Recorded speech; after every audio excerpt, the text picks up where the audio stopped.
on the upper half of a howitzer, and that's the part where the barrel is at. It can go up and down, and it traverses left and right. Everything on the above portion where the wheels are, that's the hull. I did the upper part. The upper part was all electrical and all hydraulics. That was my responsibility, and that consists of lifting the equilibrator, the elevator, the tube, and everything.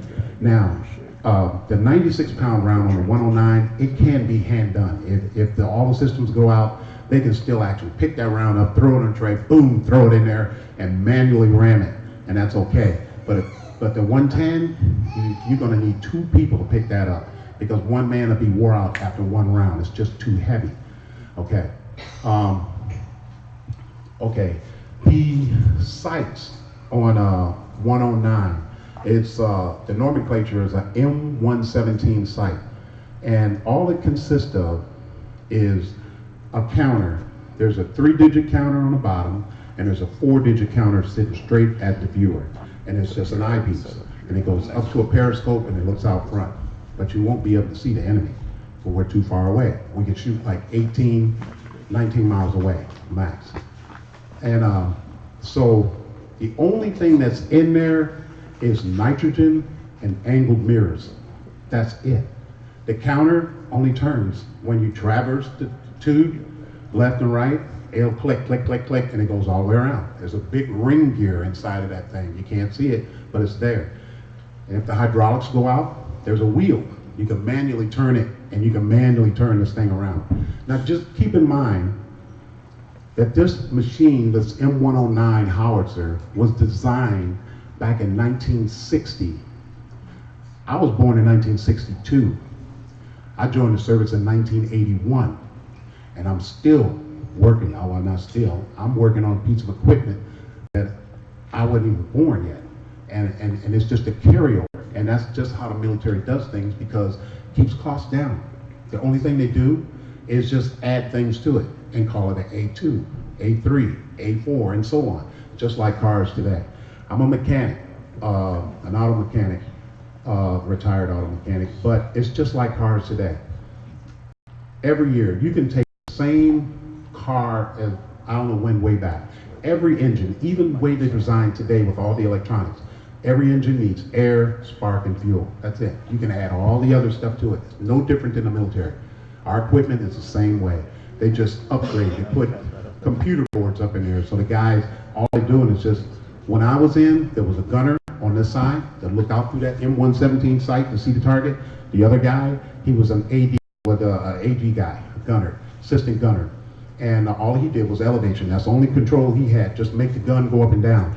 This guy had the option of doing everything. He could break it up and down and traverse left and right in a circle.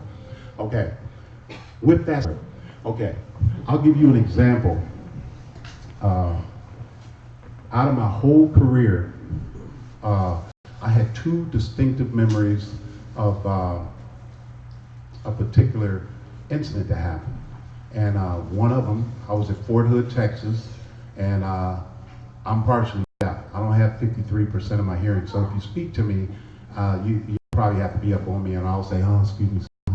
But anyway, I was in Fort Hood, Texas, and it was cool. Now, this is back in the mid-'80s. This is like 1986. It was cool back in the day to stand on the side of an M109 on a fire mission and stand there, and you was like, it was dumb. Looking back at it, was really dumb. But the guys, the gunnery sergeant was an ex-Nam guy, and if you could stand there while they were on a fire mission and pull that lanyard and fire that round, the velocity from the muzzle brake at the very end of the muzzle brake, just like a handgun, it fires out that gunpowder and the gases out that. If you can stand there on the outside of that and just, not like do all this or anything like that, you were considered cool. That was, oh man, Sergeant, bro, he's tough. No, he's dumb. That's cool. He was dumb, but I didn't know that. I was in my early 20s, and he thought this one particular gun sergeant, he's 7. I was Spec 4, specialist corporal, soft corporal. He was able to do it. Well, I had an advantage. I'm half deaf. So I stood there right next to him, standing there looking at me like, what are you doing here? I'm standing there, I said, yeah, and I'm the mechanic. I just gun. They're firing for effect to see if how accurate the target is. So we stand there, boom, it goes off. He flinches a little bit, and I'm standing there. I said, wow, that was cool, one Sarge. I said, man, that's so cool. I'm thinking, right when that round fired, I'm thinking like, man, that is so cool. This is summertime, hot in the desert of Texas. And I'm thinking that we just fired that round, and the earth is tilted on it. It's summertime, and we're rotating, and we could still hit our target. And I was thinking, I took my steel pot off, and I'm laying it on my head. That's so cool. I didn't even know, but I remember that incident so well. And I don't know why that's embedded in my brain. The second incident I had was in Germany, West Germany. Now here it is. That first time in '86, I was a corporal, and now I was an E6 at E5 sergeant, and we were on a fire mission in Grafenwehr, Germany. And if you've never been to Grafenwehr, Germany, it's a training mission where all the artillery units, all training units, they all go to the fire. And never forget, being a mechanic, I always had to stay in the rear. I was on a vehicle that was called an M578, and it's basically a wrecker. When your car breaks down and you need a tow, the guy comes and he takes out his little thing and brings the thing down and hooks your car up, jacks it up, pulls it away. That's what I did for a tank, or not a tank, but a howitzer, which weighed 27 tons, 27 tons.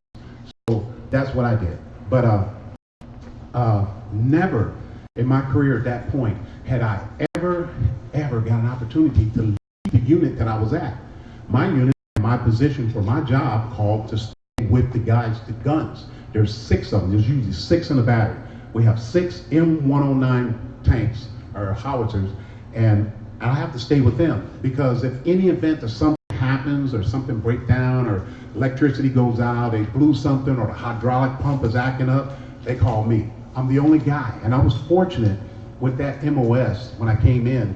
It was a new MOS. They didn't have it. These guys were carryovers from now, and what they were, everybody had, whatever job you had, it was like, okay, you're it used to be called a 63 Delta. That's the guy that did the bottom part of the howitzer, and he had to know the top part of the howitzer, and they didn't.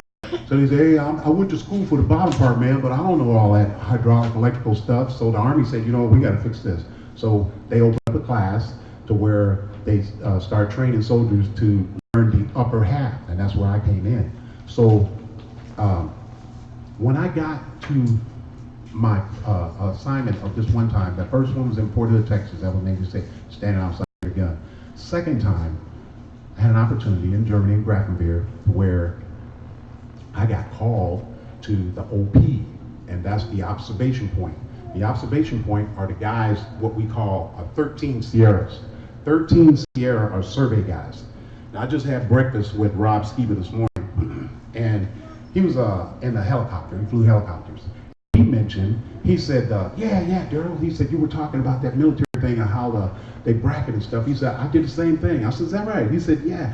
He said, I called for fire from a helicopter. They hover over the target. And he said, all they do is just fire for effect. Fire for effect means shoot one round, see where it lands. If it misses the target, he makes the correction.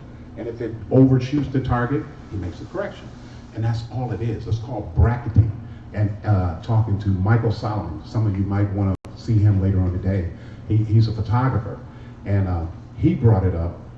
He said, yeah, photography the same way. They bracket their target. It's either before or after the horizon, however they explain it in photography. But in artillery, that's where I got an eye-awakening experience. In the Army, when we do our jobs, everybody, when you cross with some of the guy, you might go down the supply guy, you might ask him, hey man, how do you do this? What did you do that? Everybody wants to know somebody else's job because we all went to school for our particular job. That's why it's called an MOS, AIT and MOS, Advanced Individual Training. So when I got to Grafenwehr, my supervisor, which was ranked before me, he was an E6, I was E5. So I got stuck with driving the track, the recovery track, the vehicle. So one day out in the field, we were in Germany, and the radio came over, and I was talking, just shooting the breeze, and the gun battery was on ceasefire for a while because another unit was firing, so nobody was firing at, and our unit, nobody was firing. We got a call over the radio, and my TC said, D, come on. And I said, what's the matter? He said, man, we got to go up to the OP. I said, really? And he said, yeah. He said, they got a problem with their vehicle. And the observation guys, they always rode in what's called a M577. And if you want to know what that looks like, just look up a M113. M113 is an armored personnel carrier, and it's just a flat little vehicle, and it's got like 7 or 9 wheels on the bottom, and it's a track vehicle. Well, M577 is the same, it looks just like it, but on the back half, 3/4 to the back, is up. It got a raised roof on it, and there's buku antennas on top of it. It looked like, I mean, just spider tentacles all over the top, and those are radio transmitters and antennas. So we get up there, and I said, well, we gotta go to OP. I said, man, that's cool. So I already knew the OP guys. Once we got to the field, we never see the OP guys because they're miles ahead of us. They're out at the impact area, and I have to follow the unit. We're all around the impact area, miles away from it, and we set up camp, and they sit there, and I just sit back and wait till somebody breaks down or there's a problem. So I had an easy job as a mechanic. But when we got to the OP, I didn't have anything to do up there because what they had has nothing to do with me. But my supervisor was a Delta, 63 Delta, which worked on the lower half of the vehicle. He had to work. So I walk in one day on that mission and get up there, and I can't remember the guy that actually, he looked like, he reminded me of Peabody with the black horn-rimmed glasses, but they were kind of geeks because these guys are real good at math, you know, and it's simple math. He taught me how to do the job. I walked in, the other guy, the spotter, what they call a spotter, was named Spearman. I'll never forget him. He was a big guy. He was about this big dude. He was from Wyoming, I believe. And he was a spotter. He's the one that had the binoculars. And the back of the vehicle, there's a ramp, and it goes all the way down. So you can walk right up in the back of it, and it's all kinds of radios and everything. And he has a map on the side. That's why the roof is raised up high, because they have a map on the inside, not as big as this. It's up on the wall. So I walk in and I have my weapon, you know, across my back. I say, hey man, I said, how are you doing that? So what are you doing? He said, we just plot around. I said, can you show me how to do it? He said, oh yeah. He said, right now we're on ceasefire. I said, ceasefire? He said, yeah, there's other units firing right now. He said, well, go out there and talk to Spearman. He said, in a minute, the A-10s are gonna come here. I said, what? He said, oh yeah, and it was a bright, beautiful day, just like today. So we're up there. And so Spearman, we're on the edge of the impact area. The impact area looks like something, you're up on a bowl. Picture a shallow cereal bowl. And you're up on the edge of it, and you use binoculars, and you can see all these old raggedy tanks and all these armored PCs and stuff. They're just out there for targets, spread out through the impact area. So I get out there, and Spearman tells me, he said, you want to see something cool? In a few minutes, the A-10s are going to come through. The A-10s are Thunderbolts. They're aircraft, anti-aircraft, anti-tank, whatever. They're awesome. So he said, when they come in, he said, watch. He said, when they come in, you'll see smoke from the nose of the aircraft. He said, when it gets from there, it'll be over the aircraft. He said, then you'll hear it. You can count. He said, then you'll hear it. He said, by the time you hear it, the aircraft will be over here. And then said, and they'll be out of the way. And I was like, what? He said, yeah, watch. So sure enough, here come the A-10s. They come in and they fire. In the front of their nose is back then it was a 40 millimeter mic is what we call it, 40 millimeter. It's just a round. It's a fat round, about that big. It's a bullet. It just won't fit in a gun because it's so big. But it's like a Vulcan. It's a Vulcan machine. And when it fires, it sounds like a giant that's taking a burp. A 15-round burst sounds like just like that. And when it does that, he come in, you see the black smoke come out, and by the time it flew over the target, you hear it like that. I said, oh man. And he flew over, And he said, and you see the target light up. It's fire and smoke when he hits the target. But by the time he hits it, he's over there. You know, so I thought that was so cool. So he told me, he said, yeah, that's cool. Man, they had their mission and everything, and it lasted a while. And mind you, my TC guy was still working on their vehicle. So he said, if you guys are going to be up here a while, he said, hang around, and we're going to be in a fire mission. I said, oh, that's cool. I'm used to fire missions with the unit. I've always been with my unit. So it's nothing for me to sit back on my vehicle or be with them in one of the guns, and you hear over the radio, fire mission. Everybody just like jumps up, and it's like, they're running everybody. It's cool to see. I laughed at them because we call them gun bunnies. That's what we call them. But they were 13 Bravos. And they're relaxed 1 minute, and when they say fire mission, you instantly change into training war mode. And these guys will jump into the vehicle, and everybody has their position. They know exactly what to do. And you hear the gun barrel, everybody's gun barrels going up and everything from the last quarter. Then you hear over the radio, the first thing you hear is fire mission, and then it'll say quadrant 327, and everybody's 327 is the traverse. There's 360 degrees in a circle. So you might see the gun, everybody making their adjustment. Everybody goes the same direction. And then it'll say, elevation, 769er. You'll hear the guns. Some of them will be on 0, some will be, most of the time they kept it down. You don't want to put pressure on the gun for no reason if you're not shooting, so they bring them down. And you'll hear everybody's gun. They get 5-horse hydraulic motor kicking off. They're going up, and they lock in. It's so cool to see.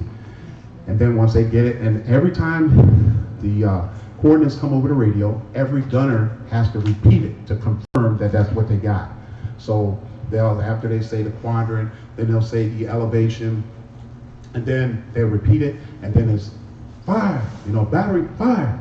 And you hear boom, boom, boom, boom, everybody's firing. And I'm used to that. But being on the OP that day, out of my whole military career, only got to be up there that one time. And when I witnessed that, I was like, whoa. And Spearman was telling me, he said, watch this, man, it'll be cool when you see it.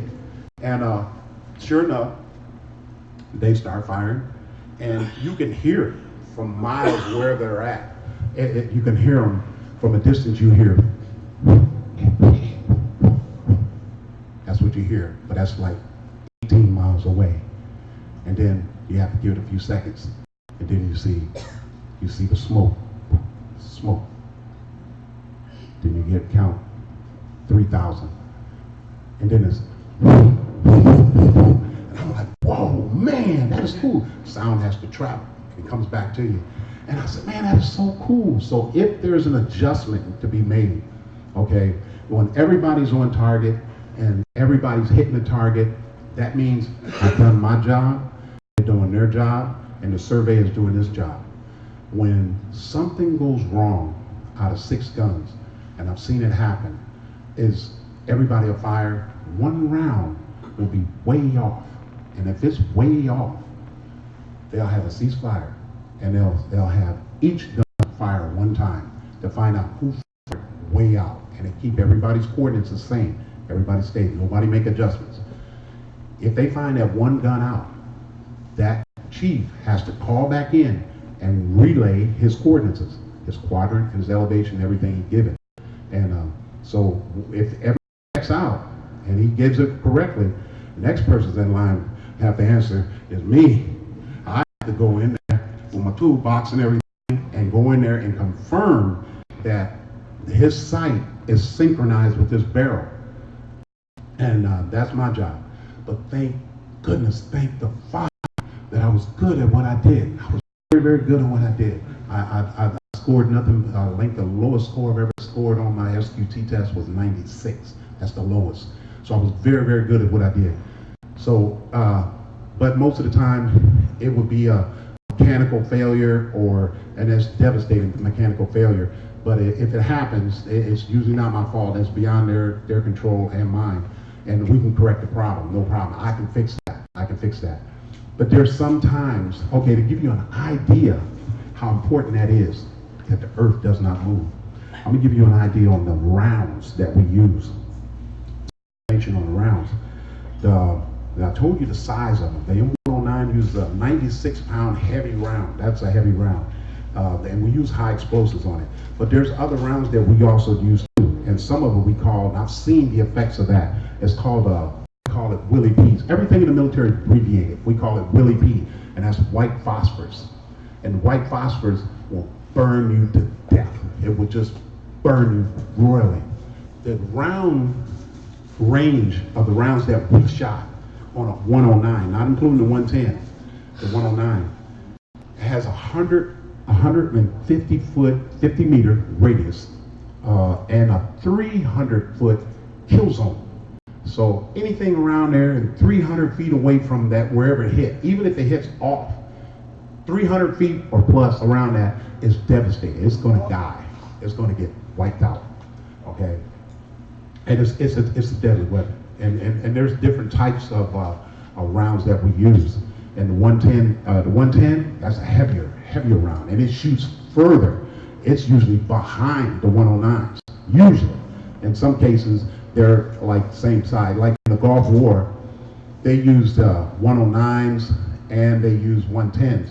But the 110 has less protection because they don't hardly have anything. The 109s, those guys can close up hatches and close everything up, and they're still kind of protected. The 110, they're right out in the open. They don't have any protection because they're shooting further away. And the 109s shoot like, I think it's 15 miles, 18, something like that. But the 110s can shoot almost, I think it was 20 plus miles away. But if you've seen the round, and the white powder that they use, charge, it's called a charge, what they use to send that round down the range, you would understand. Now, the devastating part about that is when you try to explain that to people that there's no way that the earth is rotating, because when I got technical with them with my job, there's no way to apply any curvature. Now, back to the OP, when I was telling you about the guy that was showing me how to do his job.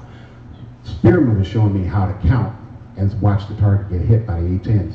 And he said, yeah, watch the unit when they fire. Now, I can't remember the other dude's name, I just call him Doug.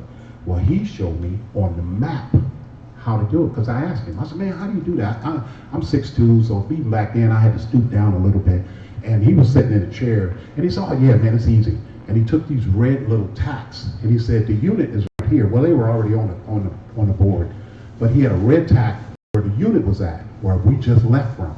And then he had a blue tack where they were at. We were at the location there. And then there was a yellow tack, I think it was, blue, red, and yellow, I believe it was, and that was the impact area. And all they did was triangulate. They triangulate those positions to get the rounds to hit the target. And when he showed me, he said, well, if you want to wait around a little bit, he said, we're going to be in a fire mission. I was like, cool. So when he said that, he called over the radio, and now I'm hearing it, his voice, instead of over the radio, I'm hearing it live because I'm standing right next to him, you know. And he was so cool the way he did it, you know. They were older than I was. I was like 20, probably 23, 24 at the time. They were like in their late 20s, early 30s. But they were good at what they did. And he called for fire mission. Fire mission, you know, and I'm looking at him, I was like, man, that's what you look like when I hear it on the radio. And he gave the coordinates out, and he had a little calculator, and not once did he ever apply any curvature or any Coriolis adjustment, any of that. And I didn't think about it then. I never asked, hey, did you have to, make any kind of adjustments for the Earth to rotate? Because my mind is thinking that we are on a globe. So I didn't think anything like that. So, but looking back at it, and I thought about it, I said, I remember how he showed me that job. And so he didn't apply any kind of curvature or any extra formula to the coordinates. You can't. If you add anything like that to the coordinates, that's why they repeat so much. Because in the event when somebody fires out of the buffer zone, that's a bad deal right there. If your round lands out on the edge of the impact area, it's a ceasefire right now, ceasefire. Everybody that fired, the whole battery, this is on the end where I work at, everybody in the gun, they all have to come out of the gun and end by rank from the E6 chief all the way down to the last little peon dude that gives the the powder in the round. They all have to stand in rank, followed by rank, and they have to stand there and parade rest until they investigate. The commander comes out, and it's usually by the time they get done, oh, it's a sad deal. It's Article 15s, it's going 11 words, it's breaking big rocks to little rocks, and little rocks to sand. I've never witnessed it, but I've heard bad stories about other units getting caught up like that. Some unit in Bamberg, Germany, happened to them. They fired 2 rounds. One was out near the buffer zone, and then to confirm it, they fired again. It went out of the buffer zone, ceased fire. The chief got fired. They got put, it was 11 words. I think the mechanic was done. He was in trouble too. It's imperative. I'm telling you, I'm sweating like I'm a pig, I'm a fat guy. But it is imperative that we all know our job. And I'll tell you right now that when we do that, when we did that, we fired for a fact, and I watched the unit actually fire. There was no choreography. He showed me how to triangulate. And I'm thinking in my mind, I said, why do I remember that? You know, how come I remember that? I had memorable experiences throughout my whole military career, but only those 2 stood out. Just those 2 really stood out, and I had no reason why. I have no clue why those 2 stood out until today. I said, okay, now that I figured it out, well, it was about 4 years ago, I said, I got to be a witness to this. You know, because when I got into this flat earth, first thing I did was mock it. I'm like, yeah, right, these idiots, they're talking about flat earth. And I was thinking, first thing I said, sitting on the couch, and I'm like, you know, what proof did I have that the earth is flat, you know? And then that's when my memory, it snapped right in, and I was like, as soon as I realized, I said, my whole career, my whole military career, my job, and every map that we used, all of us had to read a map, we had to navigate through a map. Every military map that we ever used, bottom left-hand corner, over the legend, capital letters in black, say, all surfaces are to be viewed as flat. We looked at that. Talk about indoctrination. Nobody saw that. Nobody talked about it. Nobody even said anything. And it was right there in our faces. And I used them. I was a supervisor. They would put us on missions to where for training. Well, I've had crew, the highest ranking man is in charge of 7-man crew, I believe it was. You got to get a pace setter, you have another man, and then a guy and a counter, and it's just a bunch of things. What you had to do this as part of PLDC, and that's primary leadership course. And they stick you out in the wilderness, in the middle of nowhere, and they give you a compass, and they give you a map. And you got so much time to get back to your destination. You only got so much time to get back there. Well, I was always nervous about that. I'm like, oh my God, I'm a mechanic. And everybody laughed at mechanics all the time because most of the time, mechanics look like grease balls. Our uniforms were dirty all the time, and the rest of the guys looked like spit shine soldiers, good soldiers. But I was an exception. I'm gonna be honest with you, I was an exception. My uniform was nice, and I believed in wearing my coveralls to protect myself, so I always looked good. But the bad thing is, I didn't know really how to get through the woods. You know, these other guys, they're good at it. So, but a compass, you had a compass. And if you couldn't get back in time, they always set the panic recovery station at 270 degrees. So all you had to do was wherever you were at, you stand there with the compass and you keep turning until you find 270 degrees and you walk toward that. You walk towards it, and they'll take you into that area, and they'll tell you, okay, you made it back, you're outside the time, you're now a bolo. So that means you got to redo it. You know, so with that, and watching the units actually fire, and seeing that, never registered to me. I never got it, didn't get it. Once I got into this flat earth, I had to go back into my military career. Now, 4 years ago, I found all kinds of video on the job. I found all kinds of video on survey, the guys that taught me how to do it, and spearmen and so forth, showing me how to read the binoculars. And there were all kinds of videos for that. But now I went back, those videos, half those videos are gone. You can't see them, you can't find them. I got a few of them on my channel, but I just know the job. So I said, you know what, I can't even share this because nobody can go on YouTube and find out what I'm talking about, you know? So I said, I gotta get out there, I gotta tell people. And what I'm gonna try to do for the most part, if I ever get the chance to do this again, is give you pictures. So it's better that you can see what I'm saying. Now, 4 years ago, I was able to click up, pull up an M109. It brought me back to memories. I said, yeah, I remember the 109. Look inside. I said, yeah, there's the M117 sight. That's on the gunner side. Oh, yeah, there's the AG side. You can't find any of that no more. I couldn't use it right now to show you. You see this here? This is this. This is that. This is that. There's no way you can do this or any curvature. I can show it to you, explain it to you. It's simple. It's so simple. There's no way any artillery unit can fire heavy rounds like that, taking into account to any kind of curvature. Because once we pull that lander, boom, that round goes back on a charge 7 white bag. That's a maximum bag. Charge 8 is the maximum. But a charge 7, the end of the turret, the back of the turret is right here. And you come inside through the back door and you're standing right here, the end of the barrel is right here. That barrel is big.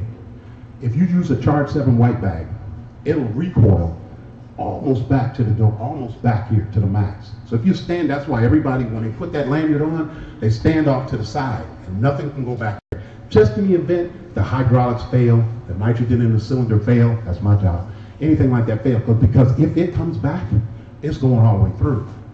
And there's an ammo rack back there. It's full of ammo. So if it comes through, there usually won't be anybody left to talk about it. But there's no way at all, absolutely none. And I had the opportunity to work for be in a unit that had 110s. Now I was taught how to work on the 109s and the 110s, but teaching you in school is nothing. They teach you a little easy stuff, a little light stuff, and they say, basically in a nutshell, this is back in 1982, 81. They'll tell you, oh, you'll learn the rest of it when you get out there. You know, and I got there, they're like, you're a turret mechanic? I'm like, yeah, I was 19. You ain't getting in my gun, you know, and I was scared. I never knew what to do, but it didn't take long. Once I figured it out, once I understood it, I'm like, shut up, get out of the way. Let me show you how this works. You know, I can do it. But let me tell you this. Spearman, the big guy, the spotter with the binoculars, he was the one that taught me how, and it made sense now when I researched flat earth 4 years ago, when I got into this about 4 years ago. When he explained to me that day, I realized, I said, the earth is flat. The binoculars that he told me to look through, they weren't firing at the time because he has to do his job and he can't, we'll go to jail. If they find out you let him look through that thing during the fire mission, yeah, well, we're all going to jail. Because he just said, just stand here and just watch it. I'll show you how to work after I'm done. In the binoculars, there's 2 lines. There's a horizontal line, and it has tick marks, little tiny tick marks all the way across. If you look through it, you can see it. And then there's a vertical line, and it's the same tick marks. Those are the only 2 axes there is. That's the only 2 axes the military uses. It is an X and a Y, that's it. So when he lines the horizontal line up, he'll line it up on a target that he sees out there in the impact area. He'll line that line up on the bottom of it. Calls for fire for the unit. While the unit's firing, he'll look and see real quick where that first round lands. Usually, he won't have all of them fired. It's 1 round, 1 gun will fire, and that's called a fire for effect. And it's bracketing fire. And if he's experienced, if he's a good surveyor, he can look through the binoculars, take the target, take that horizontal line it up on just below the target. And when that round hits, boom, he got a split second to see before the smoke come and everything. He'll see the flash or the dust. He's got to see it whether it's below that line or above it. And if it's below or above, he makes a correction call, another fire, call for effect for another fire, and adjust it in 50-meter increments. And he was good at it because all he had to do, on average, it took Spearman 2, maybe 3 rounds, and he had the whole unit. 1 unit would do it, and it's called a base unit, because that's why we have 6 guns. But out of the 6 guns, the best is always the base gun. That's the middle gun, and they were quick, fast, and accurate. So whenever there's adjustments done, there was always a base gun fire. So they call for effect. So when he called for effect, he watched it and he showed me, and he's like, boom, and I'm standing on the side so I can see the smoke and everything. And so when it fires, he called back and he said, okay, he'll call the coordinates up. It might have started out 329er, and he'll tell them, make a correction of maybe 10 degrees or 10 or 15 degrees, and they'll make it. And then they'll bring the elevation up or down or whatever it needs to be, small increments. The next time, usually in most cases, you see fire. When you see fire, he hit the target. And then, echo, battery, fire mission. These are all 6 guns. That one gun hit it, and everybody shares the same coordinates that he used to fire. And when they call for that battery, fire mission, everybody's running to the guns and everything, and they know, fire for effect, boom, and they just keep firing. Now the thing is, people will always say, the target, the Earth is rotating, and the target is moving with the Earth and all this other stuff. The first thing I was thinking about, and I used to be a believer, is that once we pulled into a position, and that's the first thing they do. They set up their camouflage, and all the guns set up, and their base gun fire and get it. And if they get the target, then everybody will fire one time, and they may not get a fire mission for like 5-6 hours. They might just chill out for the most of the day. They give classes or whatever, and then when they go back, it's nighttime now because we started firing about 1 in the afternoon. And here it is now, 8, 9 o'clock. It's getting dark. Can't see. It should have moved. Target should have moved. Nope. Coordinates stays the same. Does not change. They can change it if the OP says, okay, we've done firing that LOPC. We're going to hit that M60 tank over there on the left. Then the coordinates will change. But it doesn't have anything to do with the Earth rotating. It has nothing to do with that. Because if we're firing at 1 o'clock in the afternoon with the same coordinates as it is now, it's nighttime, and we're still firing at the same coordinates, and the target is still there, and they're still hitting it. You know what I'm saying? But people say, oh no, the Earth rotates and the bullet falls into the atmosphere and it falls along with it. That's impossible. Bullets don't know what the Earth's atmosphere is. It's free. Once it fires and leaves that barrel, it's free to land. So that's why people get in trouble when it hits into a buffer zone, because they know, hey, did you get the coordinates right? Is that right? Find out that mechanic got the air out of that system. Get him. Because that's what they need to do with the information in and applying it into the site, and a counter error or something like that. It's a bad thing. I never really seen anybody lose their career. They had families, wives, and kids and stuff. I didn't even have to know who they were. You just hear it happen in another unit somewhere else. Never wanted that to happen because it's devastating. What was really, really devastating is if this Earth actually turned and rotated, and the many misfires that these units have all the time, there would be so much devastation on CNN, so much devastation of live news that a round landed in a community area and is getting hundreds of killed, and this way it would be. That's what would happen if we try to add curvature and Coriolis, a calculation that you can use on paper, that apply on paper in a fantasy world. I was in a conversation with a young man online, and he told me, oh, Sarge, you're outdated, dude. He goes, they teach Coriolis now. Oh, is that right? He said, yeah, it's in the manuals, man. It's been out too long. I said, oh, okay. You were 13 Bravo. I was texting him that. And he said, yeah. And he said, just got out, I think at that time. He had only been out about 1.5 years. And I said, well, that's cool that they're teaching that. I said, well, I got one question for you. And I was texting this in. I said, I got one question for you. I said, when was the last time you applied that in a live fire mission? Crickets. People were going at him. Hey, answer the question. Answer the question. Hey, Sarge asked you a question, man. Why don't you answer that? Did you guys ever use it? Nothing. You can't. It's impossible. There's no way. Don't let anybody tell you, and even if you think that the Earth is round, or you might have some reservations, well, you've been in the military, but it doesn't prove that you're round. I'll tell you what. I can tell you this.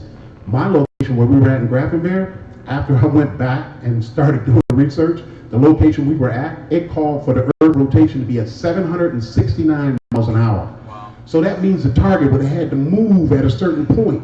By the time we fire from 15 miles away, the target has to move.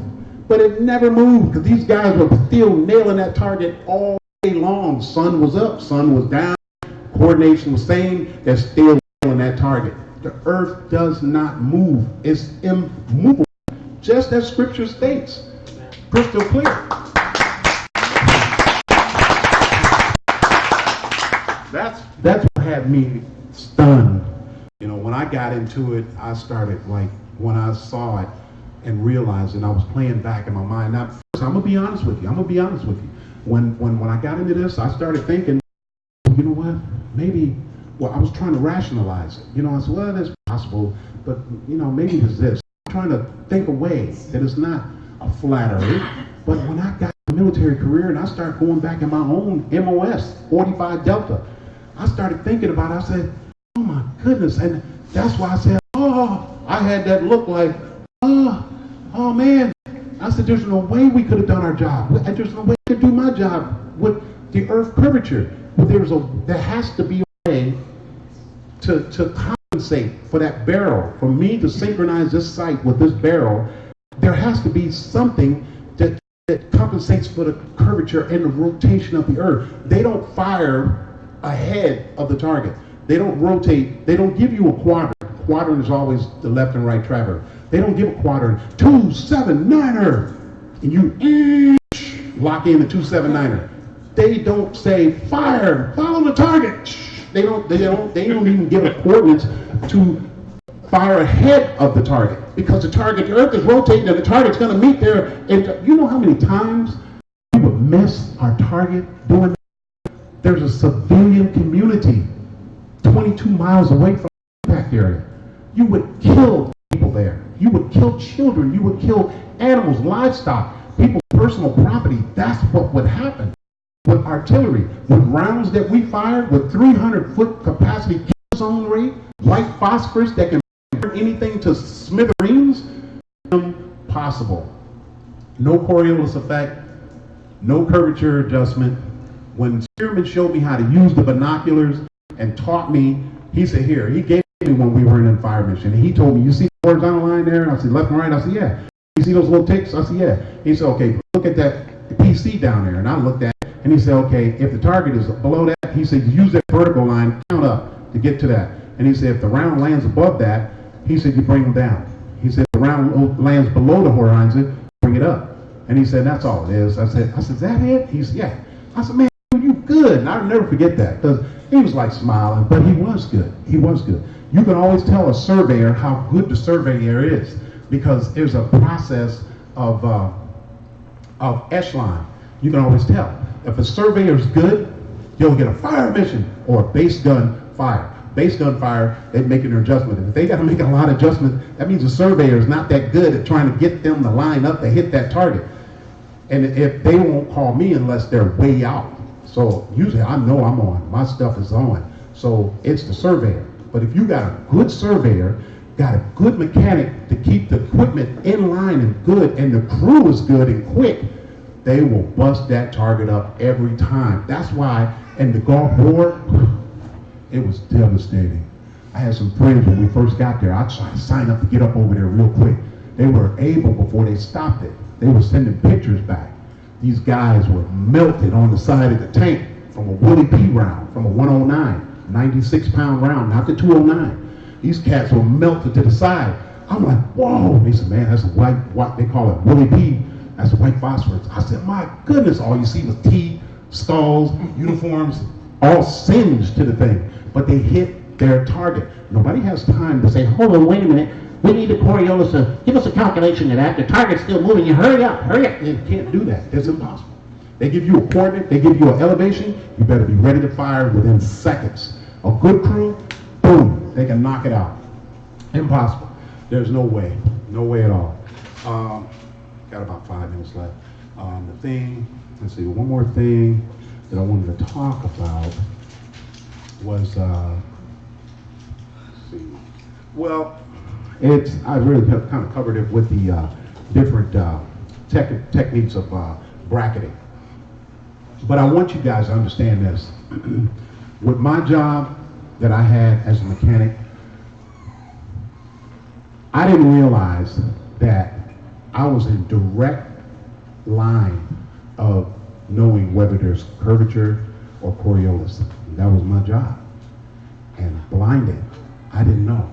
I had no idea that the truth was right there in front of my face, and I had no idea, none. It took me decades later to find out, play it back in my head. Oh my goodness, wow. Like the maps. It says right there in plain sight, none of us knew, nobody cared, nobody paid attention. All surfaces would be viewed as flat. That is something the military does.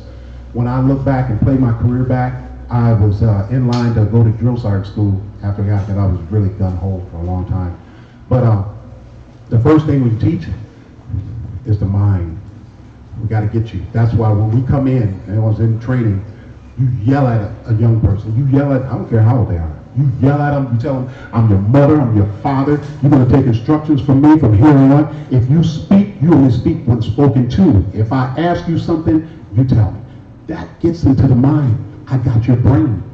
You don't have no other outside help. Your mama, your daddy. I'm telling you these things because it's indoctrinating. I can put, that's what Neil deGrasse Tyson said. He said, science is opening your mind.